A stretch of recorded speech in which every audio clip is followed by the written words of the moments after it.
ദേശീയപാതയിൽ ഒരു അപകടം നടന്നിരിക്കുകയാണ്. വേണ്ടത്ര സിഗ്നൽ സംവിധാനങ്ങളില്ലാതെ ക്യാമറ ഫിറ്റ് ചെയ്യുന്ന വാഹനത്തിൻ്റെ പുറകിലാണ് ഒരു സ്കൂട്ടർ കൊണ്ടിടിച്ച് സ്കൂട്ടറുകാരന് പരിക്ക് പറ്റിയിരിക്കുന്നത്. കൊമ്പഴയിൽ വെച്ചാണ് അപകടം ഉണ്ടായിരിക്കുന്നത്. കൊമ്പഴ പള്ളിക്ക് സമീപത്തായിട്ട് ദേശീയപാതയിൽ സ്ഥാപിക്കുന്ന ക്യാമറയ്ക്ക് ഈ ചോട്ടിൽ നിന്നുകൊണ്ട് ദേശീയപാതയിൽ നിന്നുകൊണ്ട് വേണ്ടത്ര സിഗ്നൽ സംവിധാനങ്ങൾ വെക്കാതെയാണ് ക്യാമറ പിടിപ്പിക്കാൻ ശ്രമിച്ചതെന്നാണ് നാട്ടുകാർ പറയുന്നത്. ദേശീയപാതയിൽ ആ ഭാഗത്ത് വെളിച്ചക്കുറവുള്ളതിനാൽ തന്നെ വലിയൊരു അപകടം പിടിച്ച മേഖലയാണ് ആ പ്രദേശം.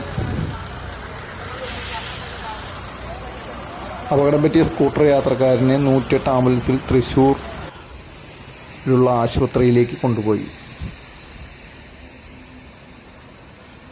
ഇതേ രീതിയിൽ ക്യാമറ പിടിപ്പിക്കുന്നതിനെതിരെ ശക്തമായ പ്രതിഷേധമാണ് ജനങ്ങൾക്കുള്ളത്. കാരണം പകല് പിടിപ്പിക്കാൻ കഴിയുന്ന ഈ ക്യാമറ എന്തിനാണ് രാത്രി കൊണ്ടുവന്ന് പിടിപ്പിക്കുന്നത് എന്ന് മനസ്സിലാകില്ല എന്നാണ് അവിടെ കൂടിയ ആളുകൾ പറയുന്നത്. അതുമാത്രമല്ല, വാഹനത്തിലെ ഇൻഡിക്കേറ്ററും മറ്റും അപകടം നടന്നപ്പോഴാണ് വെച്ചതെന്നും അവിടെ പ്രദേശവാസികൾ പറയുന്നു.